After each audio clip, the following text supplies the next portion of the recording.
Je suis dans 2 Chroniques 5, au verset 2 à 14. La lecture va être un peu longue. Souffrez avec moi de lire jusqu'à la fin. Donc je disais, je suis dans 2 Chroniques, chapitre 5, au verset 2 à 14.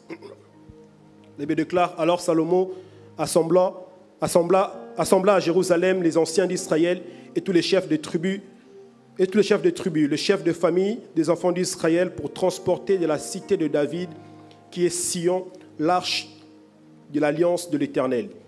Tous les hommes d'Israël se réunirent auprès du roi pour la fête qui se célébra le 7e mois.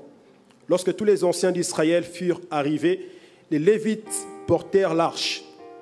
Ils transportèrent l'arche, la tente d'assignation et tous les ustensiles sacrés qui étaient dans la tente. Ce furent les sacrificateurs et les Lévites qui les transportèrent.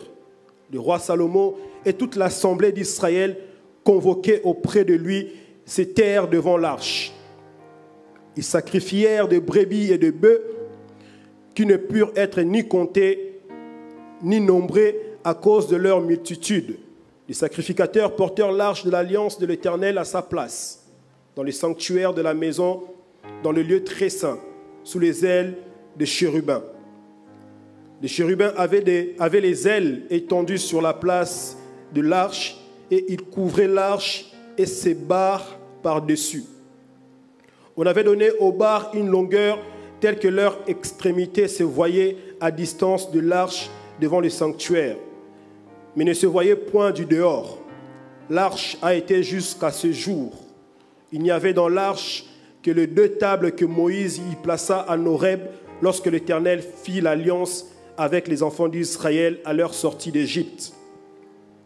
Au moment où les sacrificateurs sortirent du lieu saint, car tous les sacrificateurs présents s'étaient sanctifiés sans observer l'ordre de classe, et tous les Lévites qui étaient chantres, Asaph, Éman, Jéduthun, et leurs fils et leurs frères, revêtus de bisus, se tenaient à l'orient de l'autel avec des cymbales, des luttes et des harpes, et avaient auprès d'eux 120 sacrificateurs sonnant des trompettes. Et lorsque ceux qui sonnaient des trompettes et ceux qui chantaient, s'unissant d'un même accord pour célébrer et pour louer l'Éternel, firent retentir les trompettes, les cymbales et les autres instruments, et célébrèrent l'Éternel par ses paroles. Car il est bon, car sa miséricorde dure à toujours. En ce moment, la maison de l'Éternel fut remplie d'une nuée. Les sacrificateurs ne purent pas y rester pour faire le service à cause de la nuée, car la gloire de l'Éternel remplissait la maison de Dieu. Est-ce que nous pouvons acclamer pour la parole?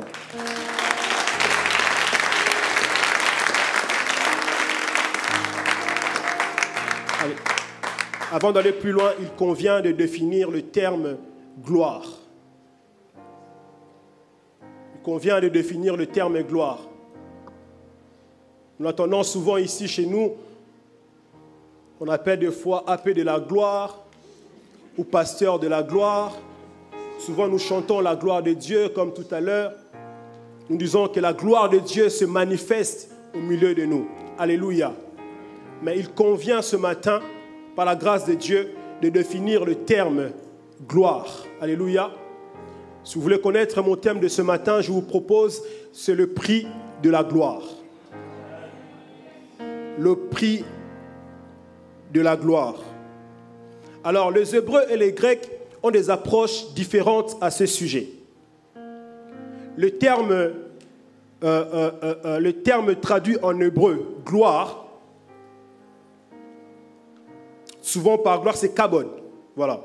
Le terme hébreu traduit souvent par gloire, c'est kabod. Kabod qui signifie simplement poids.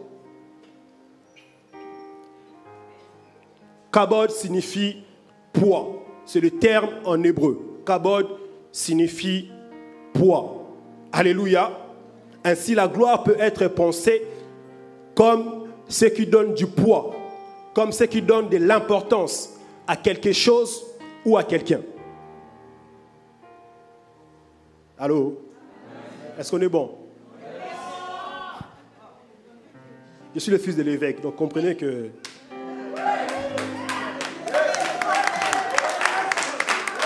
Alléluia.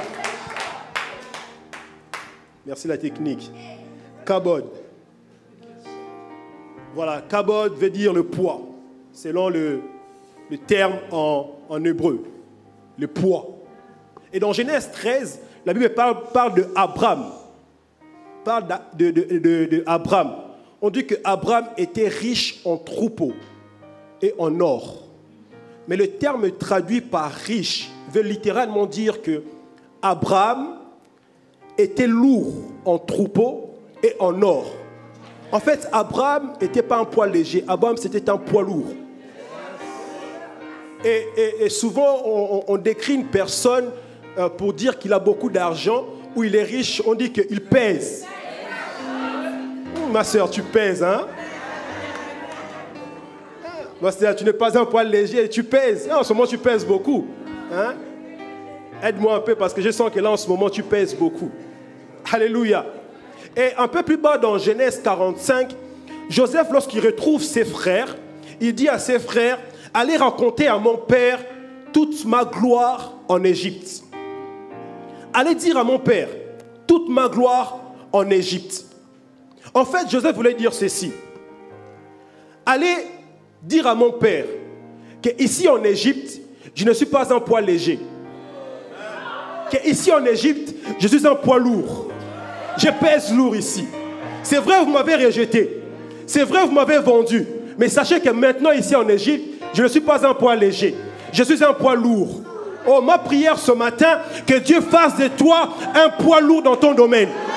Oh, tu ne m'as pas compris. Ma prière ce matin, que Dieu fasse de toi un poids lourd dans ton domaine. Oh, je suis en train de prier que tu deviennes incontournable dans le couloir de ton appel. Tu ne m'as pas prié, oh, tu ne m'as pas compris. Je suis en train de prier ce matin que tu deviennes incontournable dans le domaine de ton appel. Que tu deviennes un poids lourd et non un poids léger. Alléluia. Est-ce qu'on est bon?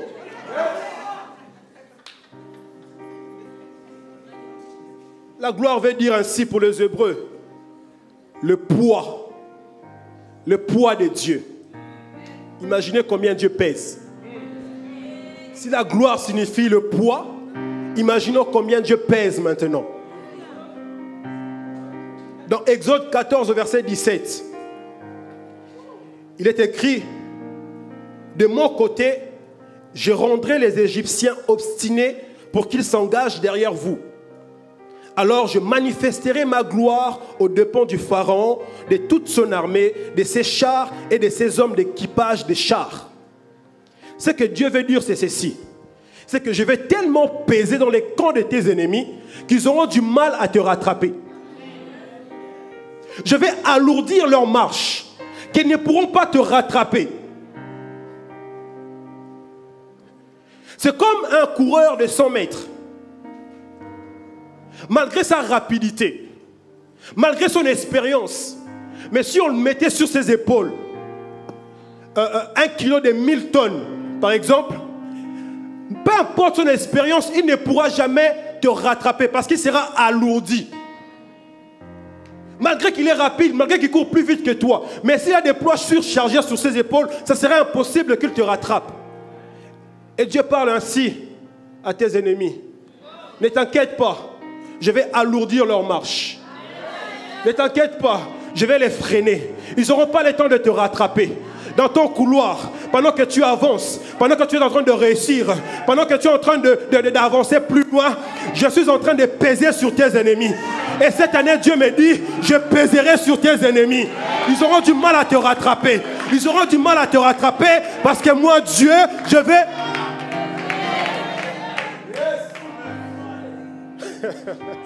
Que Dieu pèse sur mes ennemis au nom de Jésus. Que Dieu pèse sur eux. Alléluia. Oh.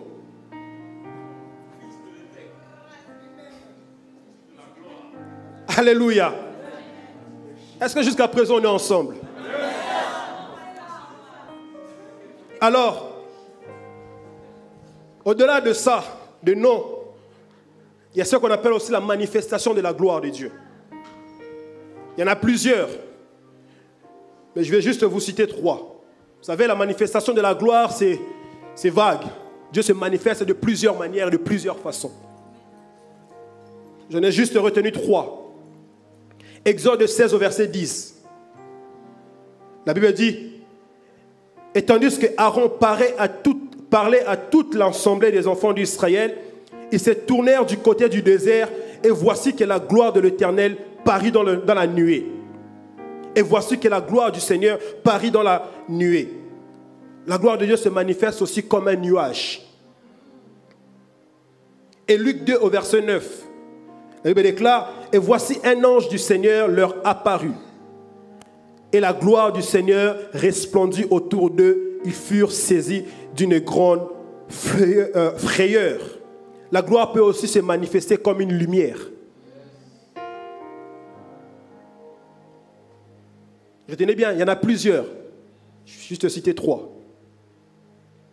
Pas dire que le pasteur t'en a cité que 3, mais il y en a plusieurs. Je sais qu'il y en a plusieurs. Mais ce matin, je vous cite que 3.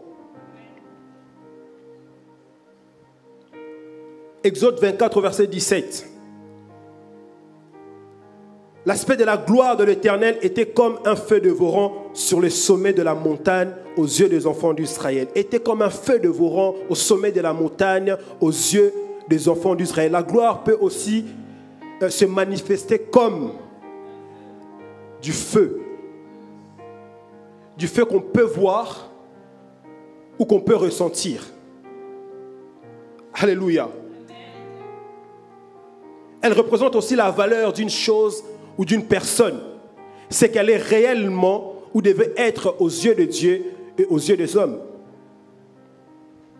La gloire représente aussi la valeur d'une chose ou d'une personne. C'est que la personne est réellement aux yeux de Dieu et aux yeux des personnes. Et au-delà de tout ça, la manifestation présentée comme une qualité intrinsèque de Dieu, la gloire, c'est aussi synonyme de Dieu lui-même. De Dieu lui-même. Alors là, nous allons parler du côté des Hébreux. Et là, nous allons voir du côté des Grecs. Alléluia. Comme je vous l'ai dit auparavant, les deux ont des approches différentes. Est-ce que jusqu'ici, ça va? Ok. Alors, que pense le grec? Dans le Nouveau Testament, le terme qui traduit la gloire en grec, c'est doxa. Doxa. Doxa. Doxa est un signe d'honneur. Je pense même la grande Nadia, son entreprise, c'est Doxa. Elle est prophétique. Doxa est un signe d'honneur. Mais dans un sens plus spécifiquement théologique, doxa évoque aussi la manifestation plus spécifiquement lumineuse du divin. Lumineuse du divin. Luc 2, par exemple, au verset 9, il est écrit « Et voici un ange du Seigneur leur apparut. Et la gloire du Seigneur resplendit autour d'eux. Ils furent saisis d'une grande frayeur. » Acte 22, verset 11, la Bible déclare « Comme je ne voyais rien, à cause de l'éclat de cette lumière, ceux qui étaient avec moi me prirent par la main et j'arrivai à Damas. » Là, on parle de l'apôtre Paul lorsqu'il a été frappé. Alléluia. Apocalypse 15, au verset 8, « Et le temple fut rempli de fumée à cause de la gloire de Dieu et de sa puissance. Et personne ne pouvait entrer dans le temple jusqu'à ce que les 7 fléaux de 7 anges fussent accomplis. » Alléluia. Voici la manifestation de la gloire de Dieu. Quelques manifestations de la gloire de Dieu. Je préfère vraiment, même répéter ou insister. Il y en a plusieurs. Mais je vous cite juste quelques parties de la manifestation de la gloire de Dieu. Donc ça renvoie à la notion d'éclat, un aspect extérieur de luminosité. Donc ça, c'est cette partie du divin qui est donnée à l'humain afin de le faire briller à la mesure de celui dont il est l'image. Donc ça. c'est cette partie du divin, cette partie de Dieu qui est donnée à l'homme afin de le faire briller à la mesure de ce dont il est l'image. Doxa, je ne sais pas si vous comprenez. Doxa, c'est la partie de Dieu que Dieu prend et il nous donne afin d'être semblable à lui. Donc les deux concepts, hébreu et grec, se lient. Kabod renvoie à la valeur intérieure, au poids, à ce qui fait que tu sois toi. Donc ça renvoie à l'aspect extérieur de ton être, une conséquence de ton intérieur. Alléluia. Car plus tu brilles, non, car plus tu pèses, Kabod, et plus tu brilles, Doxa.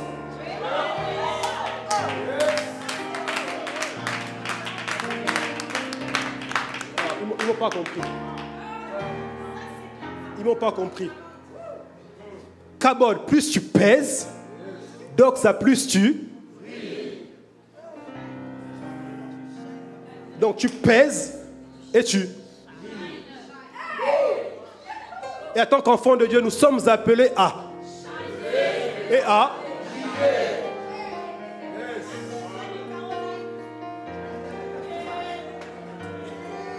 Plus tu pèses et plus tu brilles. Non, la parole de Dieu est merveilleuse. Est-ce qu'on peut acclamer pour la parole de Dieu? Oh. Moi-même, je suis béni. Moi-même, je suis béni. Moi-même, je suis béni. C'est incroyable. Waouh. Waouh, waouh, waouh. Donc ça, c'est l'éclat extérieur qui attire. Mais Kabod, c'est l'aspect intérieur qui retient ce qui a attiré. Non, ils n'ont pas compris. Ils n'ont pas compris.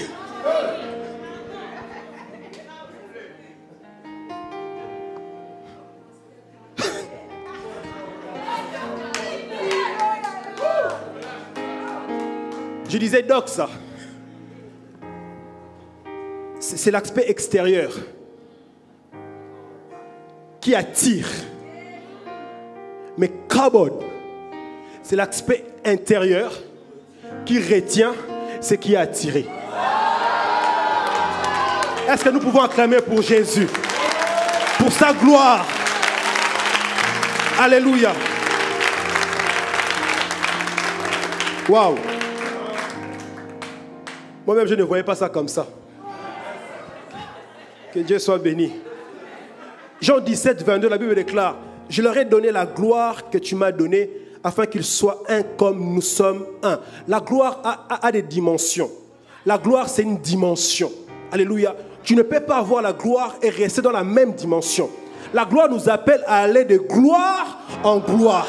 Nous ne pouvons pas être des enfants de Dieu et rester dans une seule dimension. Non, non, non, non, non. Dieu nous appelle à aller de gloire en gloire. Alléluia. Je leur ai donné la gloire que tu m'as donnée, afin qu'ils soient un comme nous sommes un. Romains 8, verset 29 à 30. Car ceux qu'il a connus d'avance, il les a aussi prédestinés à être semblables à l'image de son Fils, afin que son Fils fût le premier-né d'entre plusieurs frères. Et ceux qu'il a prédestinés, il les a aussi appelés. Et ceux qu'il les a appelés, il les a aussi justifiés. Et ceux qui les a justifiés, il les a aussi glorifiés. De gloire en gloire. De gloire en gloire. C'est pour cela que ne te contente pas de la dimension là où tu es maintenant. Tu dois aspirer à plus. On doit aspirer à plus. À plus. On n'a pas encore tout vu. On n'a pas encore tout vu. Il y a plus que ça. Il y a plus que ça. Il y a plus que ça. Le salaire que tu gagnes, ce n'est pas encore assez. Il y a plus que ça. Il y a plus que ça. Le poste où tu es actuellement, ce n'est pas encore assez. Il y a plus que ça. Dieu nous appelle, le provider, à aller plus loin que ça. Cette salle est trop petite pour nous, frères et sœurs. Cette salle est trop petite pour nous. Dieu nous appelle encore à des plus grandes choses. Alléluia.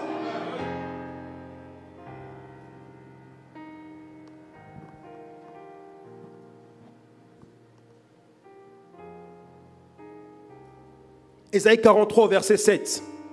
Et tous ceux qui s'appellent à mon nom et que j'ai créé pour ma gloire, j'ai formé et que j'ai fait.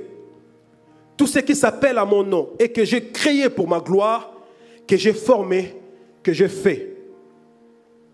Dieu nous a créés pour sa gloire. Dieu nous a créés pour son but. Dieu nous a créés pour son projet. Dieu ne nous a pas créés pour que nous puissions accomplir nos propres projets.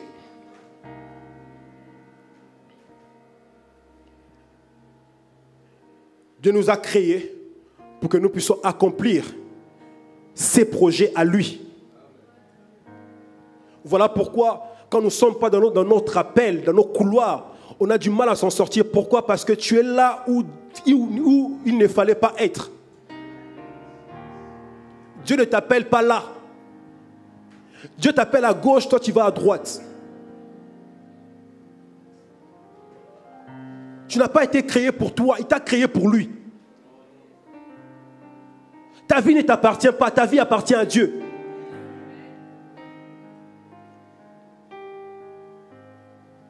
Voilà pourquoi tu es unique et différent, parce que la gloire de Dieu est unique et différente.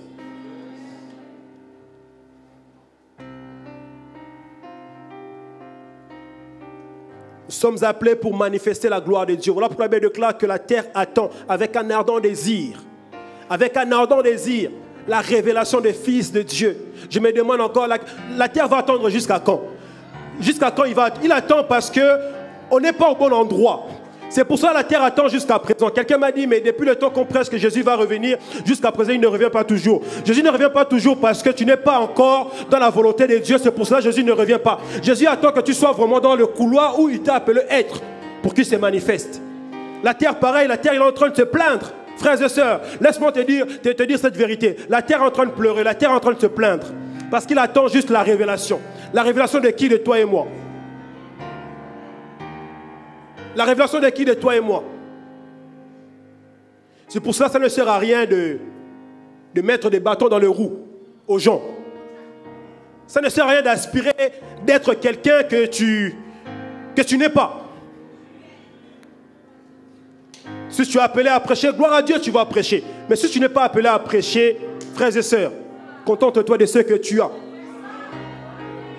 Le problème est qu'avant, on refusait d'être pasteur. Avant, on refusait de prendre le micro parce qu'on traitait les pasteurs comme des vauriens. Aujourd'hui, tout le monde veut prêcher, tout le monde veut prendre la parole. Pourquoi? Parce qu'aujourd'hui, c'est différent. Les pasteurs ne s'habillent pas comme ils s'habillaient avant. Aujourd'hui, c'est différent parce qu'on voit que le ministère paye. Aujourd'hui, c'est différent parce qu'il y a des hommes de Dieu qui sont riches aujourd'hui. Ce n'est plus comme d'avant. Et tout le monde maintenant aspire à devenir...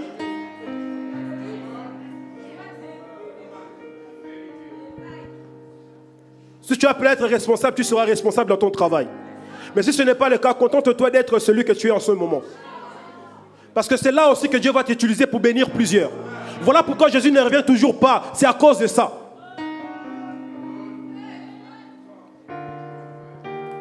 Si tu n'es pas chanteur, frères et sœurs, contente-toi de juste écouter et de chanter dans la salle de bain ou dans les toilettes. Mais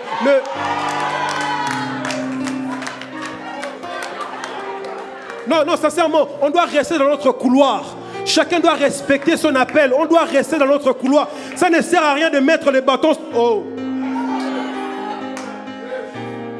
Seigneur, aide-nous à comprendre ces choses. Aide-nous à comprendre ces choses, Seigneur. Ça va éviter beaucoup des incompréhensions. Ça va éviter beaucoup de choses. Et Jésus va venir vite.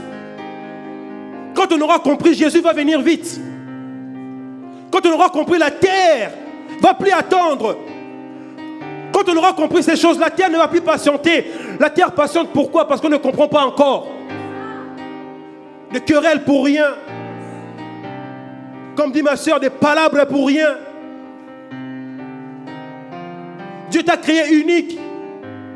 Tu es différent, tu es différente. Ce que tu as, l'autre n'a pas. Tu ne te connais pas, c'est pour cela que tu envies les autres. Parce que tu ne te connais pas. Tu ne te connais pas. Je dis bien, tu ne te connais pas, tu es ignorant. Si tu te connaissais, tu ne devais pas ignorer les autres. Si tu te connaissais seulement, oh, je prie que Dieu te révèle qui tu es ce matin. Je prie que Dieu te révèle qui tu es ce matin.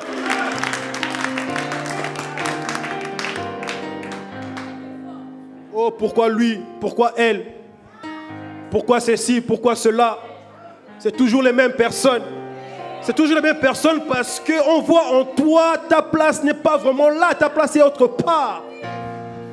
Le ministère, servir Dieu, ce n'est pas que prêcher, ce n'est pas que le 5 ministères. Tu peux servir Dieu dans ton travail. Tu peux servir Dieu, je ne sais pas où, mais tu peux servir Dieu. Dieu va t'utiliser, pas seulement dans la prêche, pas seulement dans l'église, mais même en dehors de l'église. Dieu nous appelle à ne pas rester seulement dans les 4 bâtiments, mais à sortir du 4 bâtiments afin d'aller manifester sa gloire.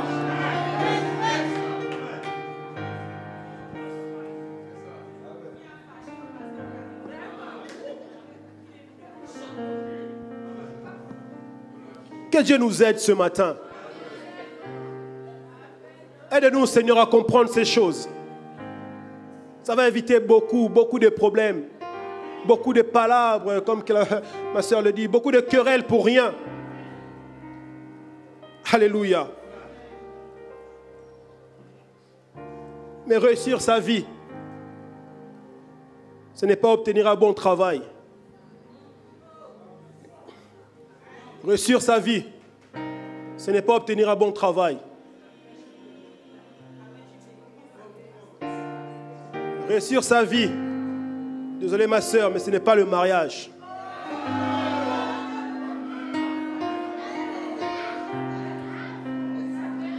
Réussir sa vie, ce n'est pas les enfants.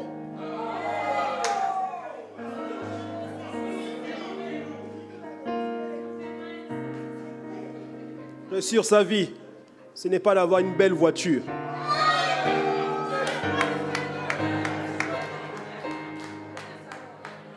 Quand j'ai connu ces choses, je me suis repenti devant Dieu. Parce que il y a une époque où, il y a quelques mois, je regardais mes enfants, je me disais que je vais tout faire pour que mes enfants ne manquent de rien. Et je me disais, Seigneur, il faut que j'achète une grande maison pour mes enfants. Vous savez, à la télé, mon fils regarde souvent ça, LJ, il regarde ce qu'on appelle Vlad et Niki. Je ne sais pas si les mamans connaissent ici. Vlad et Niki, et ils ont une grande maison. Et dans cette maison-là, ils ont tout. Ces enfants-là, ils ont tout. C'est-à-dire qu'il y a une pièce où il n'y a que des jouets, spécialement pour eux. Et mon fils, des fois, il est là, il dit, papa, je veux ça. Papa, je veux ceci. Et moi, quand je regardais ça, je me disais, non, je dois réussir ma vie à acheter ça pour eux. Et en force de penser comme ça, jusqu'à ce que je priais et le Seigneur me dit, je ne t'ai pas appelé pour toi. Je ne t'ai pas appelé pour que tu réussisses ta vie. Je ne t'ai pas appelé pour que tu achètes la maison pour ces enfants-là. D'ailleurs, tu es juste leur responsable. Ces enfants-là m'appartiennent. Frères et sœurs, quand j'ai compris ça, au début j'ai arrêté de prier. Je pensais que c'était ma femme qui me parlait à côté. Je suis sorti, j'ai vu que tout le monde dormait à la maison. Et j'ai compris que réussir sa vie, ce n'est pas acheter toutes ces choses-là. On est bien d'accord, c'est bien d'avoir ça. Je prie pour avoir ça. Mais ce n'est pas le but. On doit avoir ça. Et je prie également que nous ayons ça au nom de Jésus. Mais notre motivation ne doit pas venir simplement de ça. Le but, c'est d'accomplir d'abord ses desseins.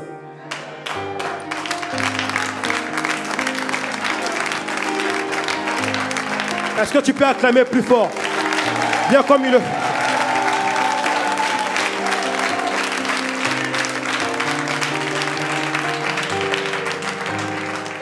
Le but, ce n'est pas toutes ces choses. Mais je rappelle, c'est bien d'avoir ça. C'est bien de demander ça. Ça ne doit pas être notre priorité. La Bible déclare, cherchez d'abord, premièrement, le royaume. Premièrement, pas les voitures, pas le mariage, pas les enfants, Pas tout ce que nous pouvons voir avec nos yeux naturels, mais premièrement le royaume de Dieu. Et toutes ces choses, oh, gloire à Dieu. Et toutes ces choses.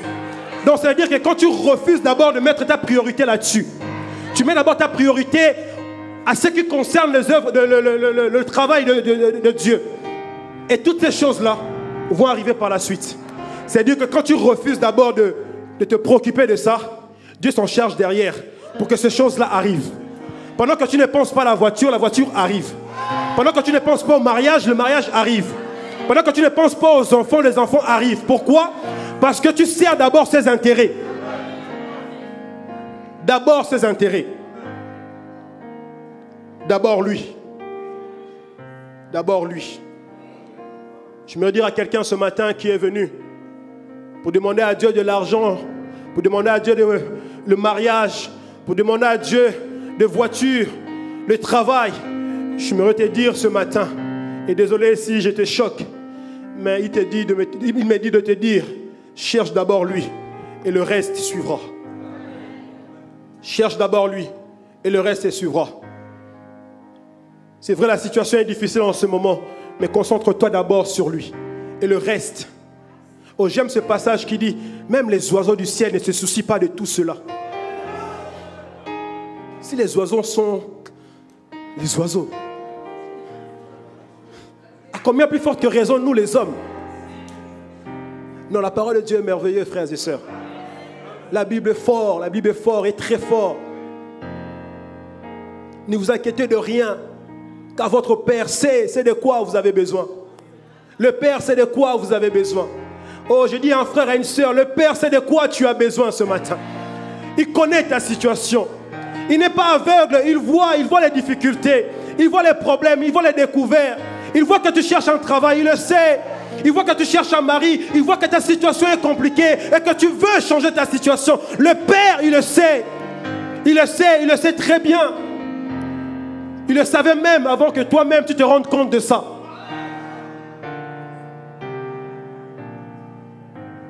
Alléluia. Mais pour vivre tout ça, pour vivre la gloire de Dieu, il y a un prix à payer. Il y a un prix à payer. Excusez-moi.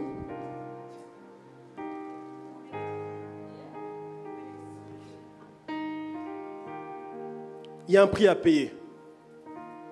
Mais le prix ultime de la gloire, et ça je vais choquer les gens, le prix ultime de la gloire, c'est la mort. Je m'y attendais à cette réaction, mais on va se retrouver après. Le prix ultime de la gloire, c'est la mort. Un homme a dit, vivre sans gloire, c'est mourir tous les jours. Mais moi j'ai dit, pour vivre la gloire, il faut mourir tous les jours. Pour vivre la gloire, il faut mourir tous les jours. La gloire, ce n'est pas pour les vivants. La gloire, c'est pour les morts. La gloire, ce n'est pas pour les vivants. C'est pour les morts. Si nous voulons accéder à la gloire selon que Dieu nous l'a réservé personnellement pour nos vies, nous devons accepter de mourir jour après jour. Si nous voulons accéder à cette gloire, nous devons accepter de mourir. 2 Chroniques 7 au verset 1 à 2. On va commencer à se retrouver. Je m'y attendais à cette réaction. Mais comme je vous ai dit, je suis le fils de l'évêque. Tant pis pour les jaloux.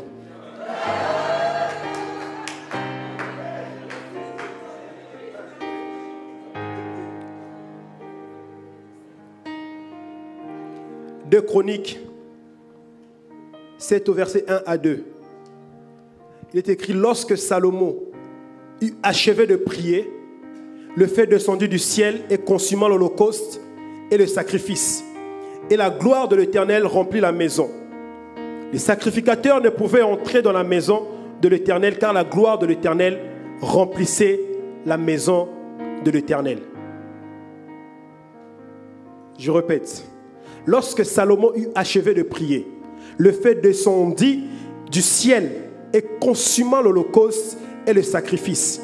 Et la gloire de l'Éternel remplit la maison. Les sacrificateurs ne pouvaient entrer dans la maison de l'Éternel car la gloire de l'Éternel remplissait la maison de l'Éternel.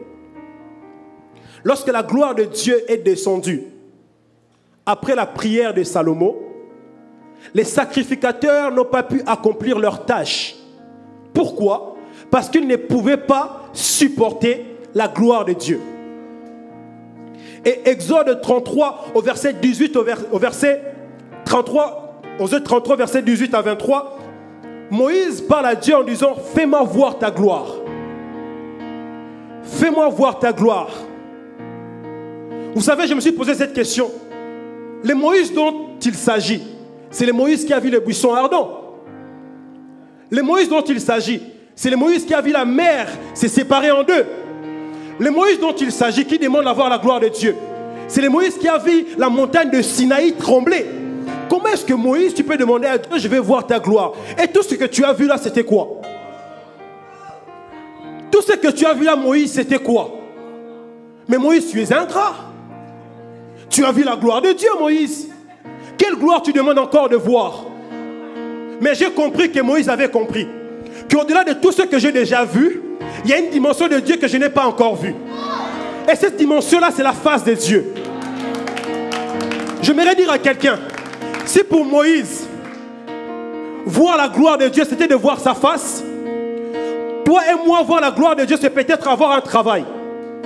Voir la gloire de Dieu, c'est peut-être avoir un mariage. Voir la gloire de Dieu, c'est peut-être avoir des enfants. Alléluia. Mais je prie ce matin que Dieu nous montre sa gloire. Que Dieu nous montre sa gloire. Alléluia. Dieu répond à Moïse, cette dimension-là est impossible. Ce que tu demandes est impossible. Pourquoi? Parce que personne ne peut me voir en étant encore vivant. Personne ne peut me voir en étant encore vivant. Ça veut dire, Dieu veut dire ceci. Moïse, si tu veux me voir, accepte de mourir. Si tu veux me voir, accepte de mourir. Mais un peu plus bas, dans Exode 40, le Moïse qui a demandé de voir la gloire de Dieu, c'est le même Moïse que nous voyons en train d'installer le tabernacle. La Bible déclare dans Exode 40, versets 20, 30 à 33. Il apporta l'arche dans le tabernacle. Il mit les voiles de séparation et il couvrit l'arche du témoignage, comme l'Éternel avait ordonné à Moïse. Il plaça la table dans la tente d'assignation, aux côtés des septentrionales du tabernacle, en dehors du voile. Il déposa un ordre de pain devant l'Éternel, comme l'Éternel l'avait ordonné à Moïse. Il plaça le chandelier dans la tente d'assignation, en face de la table, aux côtés des méridionales du tabernacle. Il arrangea les lampes devant l'Éternel, comme l'Éternel l'avait ordonné à Moïse. Il plaça l'autel d'or dans la tente d'assignation devant le voile. Il fit brûler le parfum, comme l'Éternel l'avait ordonné à Moïse. Il plaça les rideaux à l'entrée du tabernacle. Il plaça l'autel des holocaustes à l'entrée du tabernacle. La tente d'assignation, il ouvrit les holocaustes et les offrandes, comme l'Éternel avait ordonné à Moïse. Il plaça la cuve entre la tente d'assignation et l'autel. Il mit de l'eau pour dresser le parvis autour du tabernacle et de l'autel. Il mit les rideaux à la porte du parvis. Ce fut ainsi que Moïse acheva l'ouvrage. Il prit les témoignages et les plaça dans l'arche. Et il mit les barres à l'arche. Et un peu plus bas, toujours dans Exode chapitre 40, versets 34 à 35, après avoir fait tout ça, Moïse a arrangé le tabernacle. Il a arrangé, parce que c'est lui qui l'a construit. Il a arrangé, il préparait. Il faisait tout ce que l'Éternel lui avait recommandé de faire. Waouh, Jésus. Excusez-moi. Problème de batterie. Il faisait tout ce que le Seigneur lui avait demandé de faire. Mais dans chapitre 40, versets 34 à 35, il est écrit, alors la nuée, après avoir fait tout ça, après avoir rangé les temples et tout ça, le tabernacle, la Bible déclare, alors la nuée couvrit la tente d'assignation et la gloire de l'Éternel remplit le tabernacle. Moïse ne pouvait pas à entrer dans la table d'assignation parce que la nuée était restée au-dessus et que la gloire de l'Éternel remplissait le tabernacle. C'est Moïse qui a demandé de voir la face de Dieu. Voici l'occasion qu'il était proposé de voir la gloire de Dieu après avoir tous. C'est lui qui a construit l'arche. Mais lorsque la gloire de Dieu est descendue, Moïse ne pouvait pas y entrer. Moïse ne pouvait pas supporter la gloire qu'il avait demandée parce que Moïse, il savait que la gloire que j'ai demandée là, si je vais le voir, je dois laisser ma vie. Moïse était encore trop charnel. Moïse était encore trop vivant. Parce que nul ne peut voir la gloire de Dieu et rester en vie. Tu dois d'abord mourir. Je comprends quand je parle de la mort que vous réagissez comme ça, mais on y arrive. On y arrive. Alléluia. Et dans Genèse 3 au verset 24, il est écrit, c'est ainsi qu'il chassa Adam et il mit à l'orient du jardin d'Éden les chérubins qui agitaient une épée flamboyante pour garder le chemin de l'arbre de la vie. Adam et Ève, ils étaient dans la gloire. Mais à cause de la chair, ils ont été chassés. Quand je parle de la chair, je parle du péché. À cause de la chair, à cause du péché, ils ont été chassés de la gloire. La gloire ne supporte pas la chair. La gloire que nous demandons, la gloire que nous cherchons ne supporte pas la chair. Alléluia. Ne supporte pas la chair. En d'autres termes, Adam, si tu veux revenir en Éden, tu dois accepter de passer par le paix. Tu dois mourir à nouveau pour retourner en Éden. Mais gloire soit rendue à Dieu. Le second Adam, il est mort et ressuscité. Et il est retourné à la gloire du Père. Il était venu, il a accepté de mourir pour pouvoir retourner à la gloire de l'Éternel. Alléluia, à la gloire de Dieu.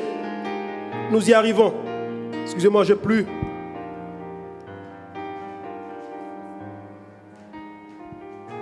Gloire à Dieu pour le téléphone.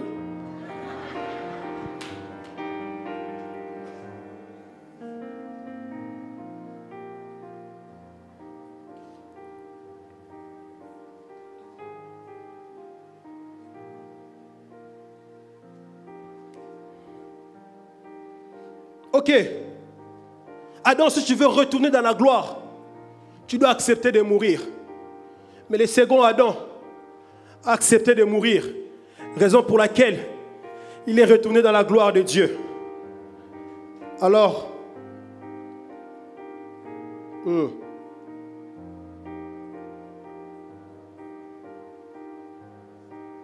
la Bible parle aussi dans 2 Samuel, histoire de Uza, que vous connaissez l'histoire, qu'il a touché à l'arche. Il a été frappé de mort. La gloire n'aime pas les vivants. Il semble que la gloire n'aime pas les vivants. Si la gloire te trouve vivant, elle peut causer ta mort. Elle peut causer ta perte. La gloire aime les morts. Hein? Mais de quelle mort je parle? Mais de quelle mort je parle? De quelle mort s'agit-il?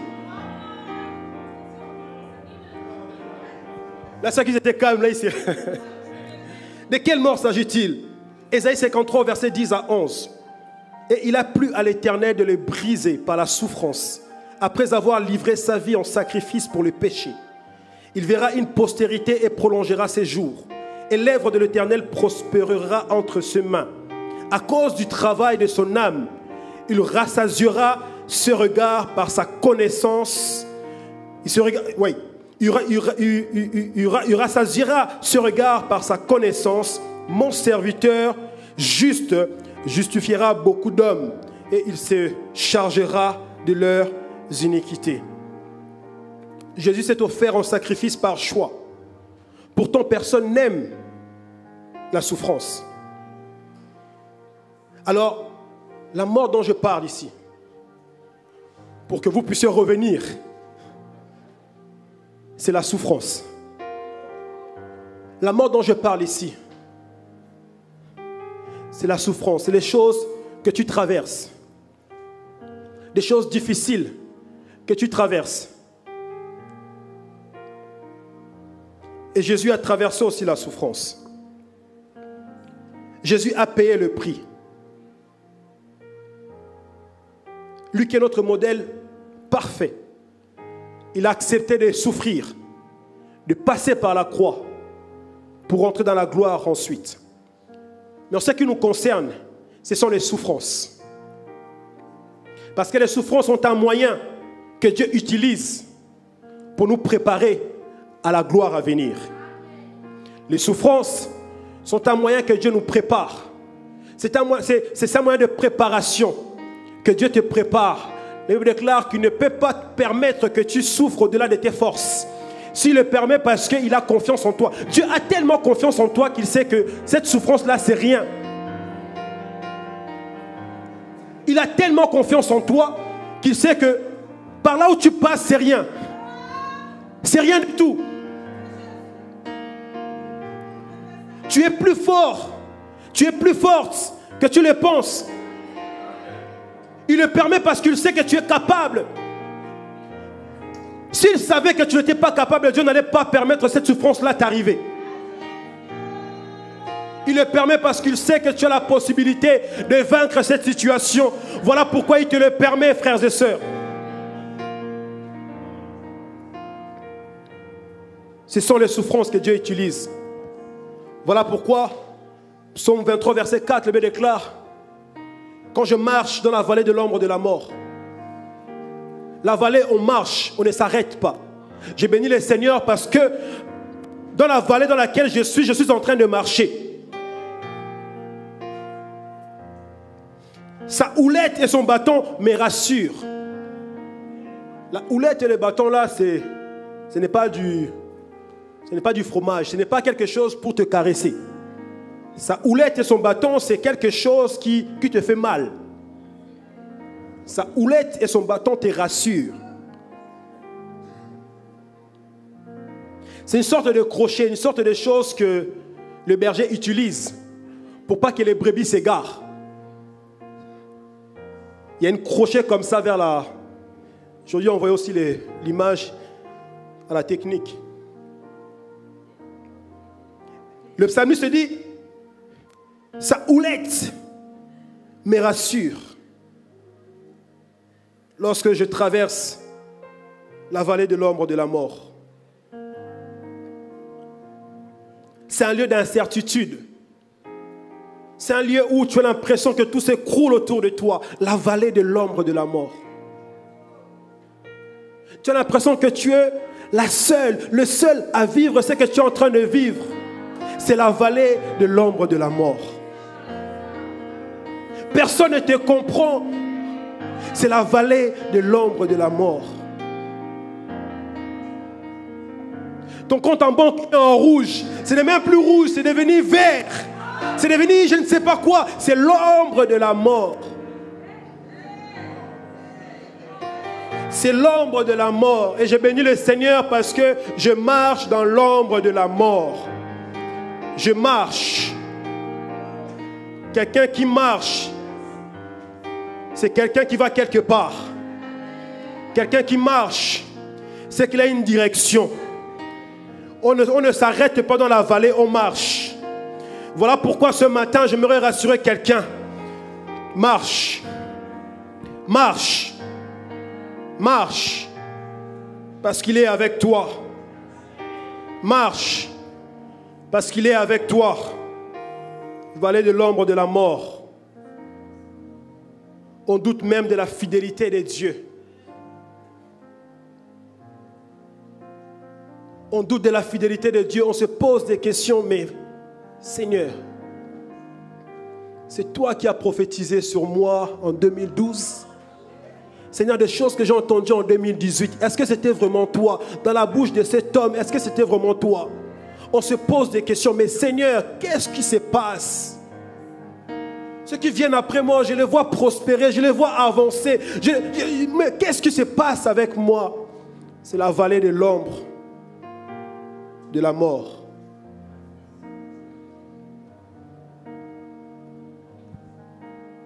Elle est indispensable pour vivre la gloire de Dieu. Elle est indispensable pour vivre la gloire de Dieu.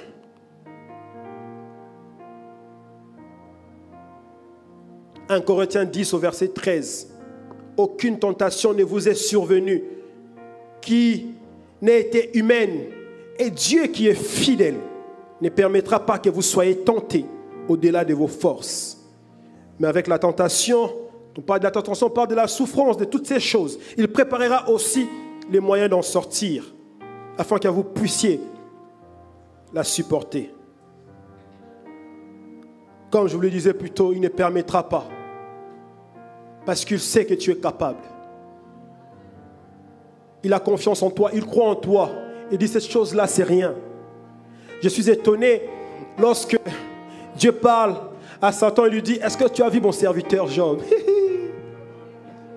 Est-ce que tu as vu mon serviteur Job qui me craint, qui marche selon ma volonté? Est-ce que tu l'as vu? Satan lui dit, mais c'est parce que tu l'as béni. Enlève simplement ce que tu l'as donné là. On verra s'il va encore.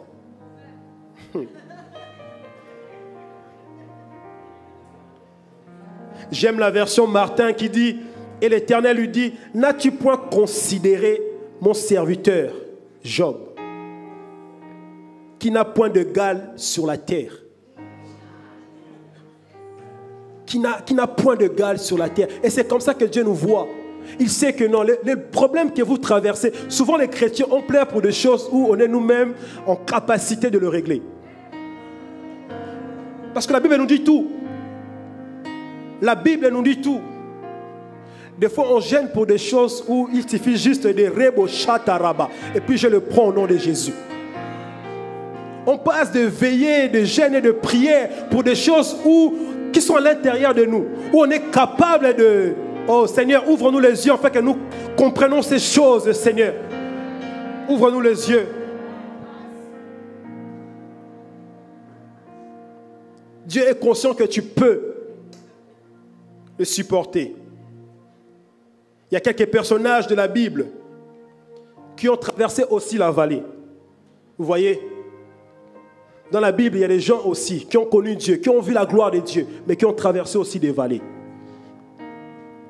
Le prophète Élie, par exemple, il est écrit, après sa victoire devant le prophète de Baal, il a dû réclamer la mort suite aux menaces de Jézabel. Je suis étonné parce que comment est-ce qu'un homme, après avoir fait tout ce qu'il a fait là, à cause d'une femme, une simple menace, il perd totalement, il oublie totalement tout ce qu'il a vu de Dieu. À cause de cette femme-là, comment est-ce possible? Il est possible d'expérimenter la gloire de Dieu et de te faire face à un problème où tu oublies tout ce que Dieu a fait. Mais j'ai pris ce matin que peu importe les circonstances et les problèmes, que tu n'oublies pas le Dieu qui t'a sorti dans ces problèmes-là il y a 10 ans, il y a 5 ans, il y a 3 ans. Car c'est lui qui t'a sorti de ces problèmes-là il y a 10 ans, il y a 3 ans, il y a 5 ans. Il est capable de te délivrer de cette situation que tu traverses. Voilà pourquoi David pouvait dire, c'est lui qui m'a sorti de la griffe de lion. Il est capable aussi de me délivrer de ces Philistins.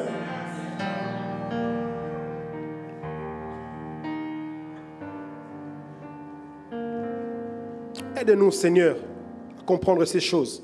En parlant d'Abraham en Égypte, il a dû faire passer Sarah pour sa femme. Quelle souffrance! Quel homme peut accepter ça, de prendre sa femme, la mère de tes enfants, l'amour de ta vie, la chair de ta chair? Comment est-ce que c'est possible de prendre ta femme et de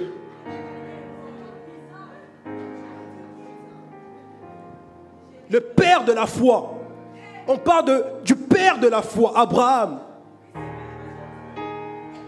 Il se met à douter jusqu'à prendre sa femme pour donner. Je prie que peu importe les situations, que notre foi reste ferme. Peu importe les circonstances, que notre foi reste ferme. Alléluia.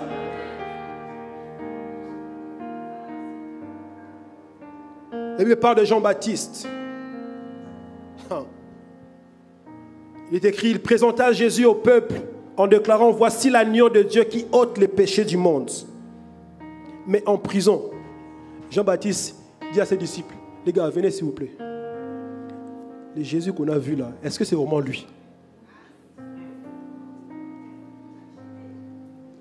Le grand Jean-Baptiste, le messager, celui qui ouvre le chemin, celui qui crie dans le désert. Nous, on crie dans les métros, on crie là où il y a du monde. Lui, il crie dans le désert, là où il n'y a personne. C'est Jean-Baptiste. Il a aussi souffert. Il a douté aussi à un moment donné. Il a dit, les gars, c'est vrai, j'ai vu Dieu agir. Mais, en fait, Jean-Baptiste ne savait pas que sa vie allait se terminer en prison. Il ne savait pas. Je pense que, je ne sais pas si je peux comprendre Jean-Baptiste. Je ne sais pas vous, mais je ne sais pas si je peux le comprendre. C'est vrai que Dieu a caché cette partie-là de sa vie. Il ne savait pas qu'il allait terminer en prison et qu'il allait mourir. Parce que quand il a vu la gloire de Dieu, quand il a vu Jésus, il a dit c'est bon, tout est accompli. Il a dit c'est bon, mes yeux l'ont vu, c'est bon. Mais il ne savait pas, il y avait une partie que Dieu l'avait cachée. Vous savez, on peut voir la gloire de Dieu, mais il y a des parties que Dieu nous cache. Il y a des parties que Dieu nous cache pour voir réellement si nous avons confiance en lui. C'est lui qui connaît la finalité. C'est lui qui connaît ce qui va arriver après. C'est vrai, tu te contentes de la gloire que tu as maintenant. Mais contente cela avec crainte et tremblement. Parce que celui qui connaît l'après, c'est lui.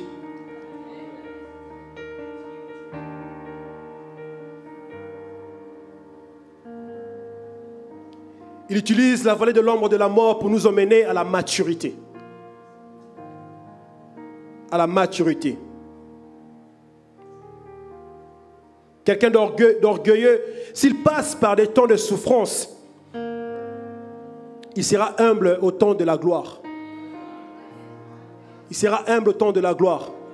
Parce que la souffrance nous brise. La souffrance nous fait comprendre que non, en réalité, je ne suis rien. En réalité, c'est l'amour de Dieu. C'est l'amour de Dieu qui me garde. C'est l'amour de Dieu qui me protège. Peu importe la gloire que je peux voir après, je sais que c'est l'amour de Dieu qui me garde et qui me protège. Seigneur, rends-moi humble, peu importe la gloire là où tu vas m'emmener. Seigneur, rends-moi humble, que mes pieds restent toujours sur la terre. Il y a des gens un peu, tu le vois leurs pieds qui, le main devient en bas et les pieds deviennent... Seigneur, garde-moi dans l'humilité. Afin que lorsque je vais expérimenter ta gloire, que je reste le caril que tu as connu. Je prie, oh nous les providers, quand on va faire nos cultes dans des stades, parce qu'on nous a prophétisé ici qu'il n'y a pas que de gens qui servent. Ici, on a des hommes de Dieu ici. On a des hommes qui sont appelés ici. Mais ce jour-là, quand ça va arriver, j'ai pris ma soeur, j'ai pris mon frère, que tu gardes toujours le cœur que tu as. Que tu gardes toujours le cœur que tu as. Parce que je le crois que ça ne va pas tarder, ça va arriver. Ça ne va pas tarder, ça va arriver. On va expérimenter cela à Providence. Mais ma prière ce matin, que tu gardes toujours ton cœur de servir.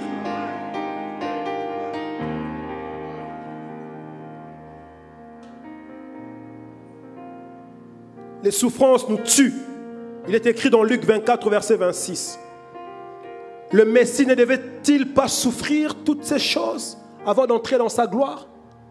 Christ ne devait pas souffrir toutes ces choses avant d'expérimenter la gloire, avant d'entrer dans la gloire? Les souffrances sont la porte d'entrée dans la gloire. Sont la porte d'entrée dans la gloire. Matthieu 16, verset 24. Alors Jésus dit à ses disciples, si quelqu'un veut venir après moi, qu'il renonce à lui-même, qu'il se charge de sa croix et qu'il me suive. Si nous voulons la gloire, si nous voulons être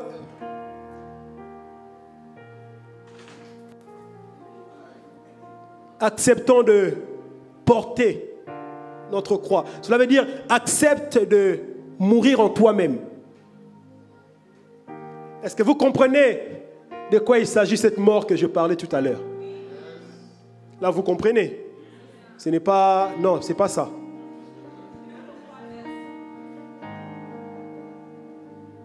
Et après avoir exhorté ses disciples de porter leur croix, Jésus ajoute en disant, en effet, celui qui voudra sauver sa vie, la perdra. Mais celui qui la perdra à cause de moi, la retrouvera. Que servira-t-il à un homme de gagner le monde entier s'il perd son âme? S'il perd son âme, l'appel est difficile, mais la récompense est incomparable. C'est difficile de laisser ses choix, de laisser ses envies. C'est difficile d'abandonner cela. C'est difficile de faire pendant plusieurs années des études. Et tu arrives, le Seigneur te dit que non, ce n'est pas ça. C'est autre chose. C'est difficile. C'est difficile d'accepter de sacrifier ses rêves. C'est difficile.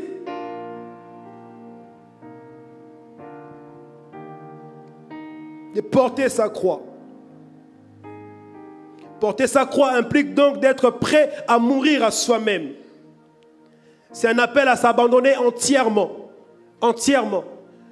Entièrement. Ce n'est plus moi qui vis. C'est toi qui vis en moi. J'accepte ton appel. J'accepte d'y aller, Seigneur. Même si je ne vois rien, j'accepte d'y aller. Il a dit à Abraham, sors et va-t'en. Il ne savait pas là où il allait, mais il est quand même parti. Seigneur, j'accepte d'abandonner mes études. Je vais te suivre. C'est difficile.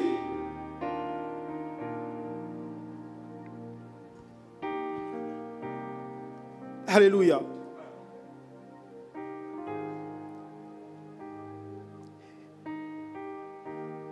Il s'agit aussi de la crucifixion de la chair. La crucifixion des œuvres de la chair. Galates 5 au verset 19 à 21. Or, les œuvres de la chair sont manifestes. Ce sont l'impudicité, l'impureté, la dissolution, l'idolâtrie, la magie, les inimitiés, les querelles, les jalousies, les animosités, les disputes, les divisions, les sectes, l'envie, l'ivrognerie, les excès de table. Entre parenthèses. Donc, excès de table aussi, c'est... Et les choses semblables. Je vous dis d'avance, comme j'ai déjà dit, que ceux qui commettent de telles choses n'hériteront point le royaume des cieux. Notre chair est trop vivante. C'est notre chair qui nous empêche d'accéder. Nous devons accepter de mourir à nous-mêmes. Il y a des choses que nous devons abandonner. Des envies de la chair que nous devons abandonner. Des choses que nous venons de citer dans ce passage. Et pour accéder dans cette gloire que Dieu nous réserve, nous devons accepter d'abandonner toutes ces choses-là. Sinon, la gloire risque de devenir un jugement pour nous.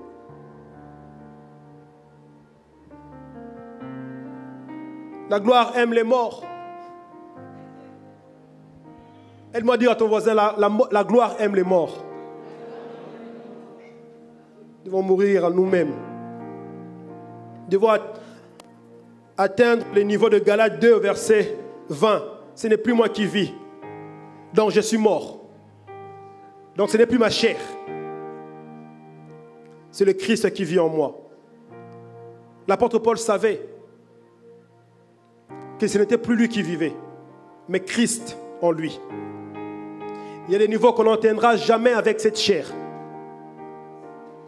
Il y a des niveaux de dimension, de gloire qu'on n'atteindra jamais avec cette chair. Si tu es trop charnel, il y a des choses que tu n'atteindras jamais. Le problème, c'est notre chair. Nous devons tuer notre chair.